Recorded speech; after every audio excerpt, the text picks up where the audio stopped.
We're going to call Lisa in the Chicago area in Oak Park, Illinois, and see what she has to say today.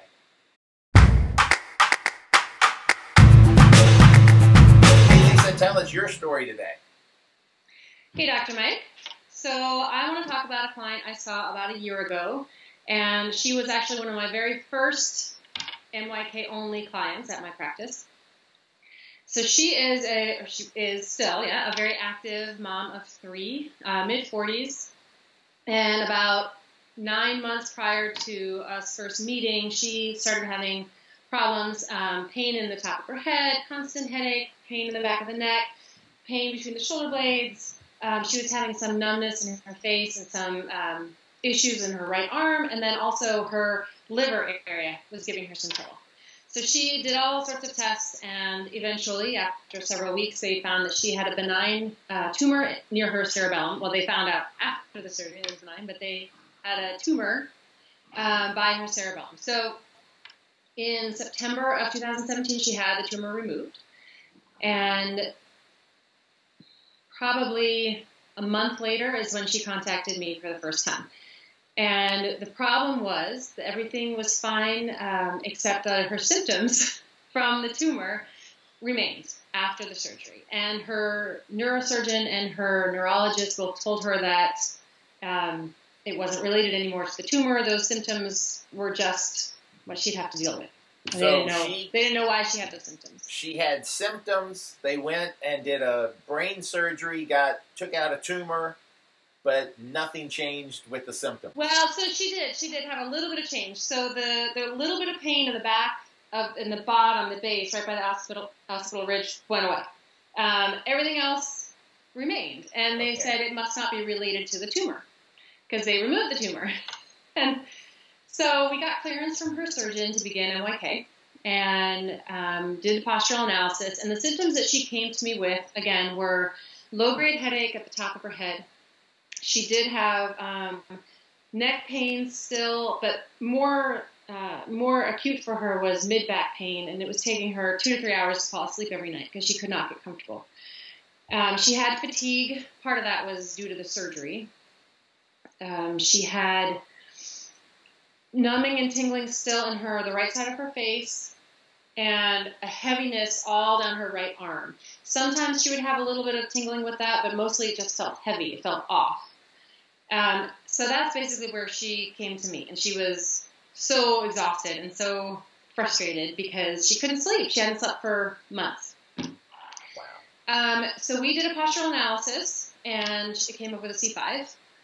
So we just went right to it. And I could not do the normal protocol for her because of our schedules, but we did the best we could, and I saw her a total of 7 times.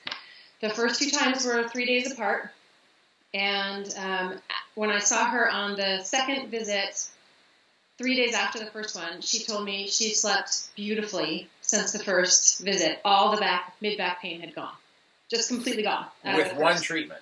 That first treatment. She still had the other symptoms, but the one that was the most bothersome to her, she couldn't find a good position, right, a comfortable position to sleep in. She had pain constantly. That was gone after the first treatment.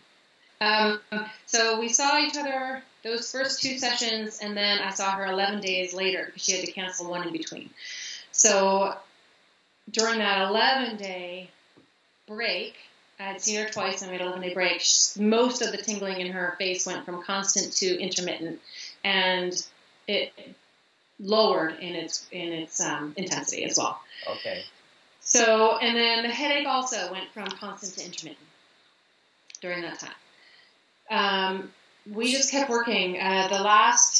So that was a total of 2 treatments at that time?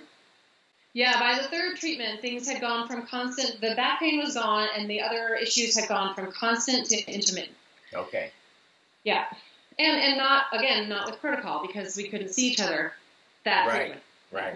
So, yeah. So then, in the last 2 treatments, and everything kept getting better and better as we went along. The last 2 treatments were a week and a half apart from each other, and I basically discharged her after the last treatment because she had no symptoms between the last one and the 6th treatment and the 7th treatment in that week and a half period. And in the 3 days prior, between the 5th and the 6th treatment, she had pretty much had nothing. A little bit of shadow of the arm was the last thing to go, the heaviness in the arm. Okay, so that's what I was going to ask so all the headache, the cheek, the shoulder, all that was gone. Yeah, so she got cleared to begin exercising again. Her PTs cleared her to begin exercising again. And I had in my notes that at her second to last session, she told me she was now training for a half marathon. Wow. But so she went from feeling like she couldn't do anything to, all right, I'm ready to get going again. She was a very active person prior to the surgery and prior to the symptoms. So that was great. And, she would still have, if she had a hard workout with jumping, she said her headache would come back. But then it wouldn't linger. It wouldn't stick around. Okay. So that was a big change. It was a huge change. It was, the main thing, she was able to get comfortable and sleep again, and then because she didn't have the heaviness of the arm and the headache and the constant pain, she felt like she could go exercise more and go do these things that she'd been putting off for so long. So that's huge. Yeah. That's huge. So the treatment that you did mainly C5. There was one time where she tested, her posture gave me C4, and so we did one C4, and then we went back to C5.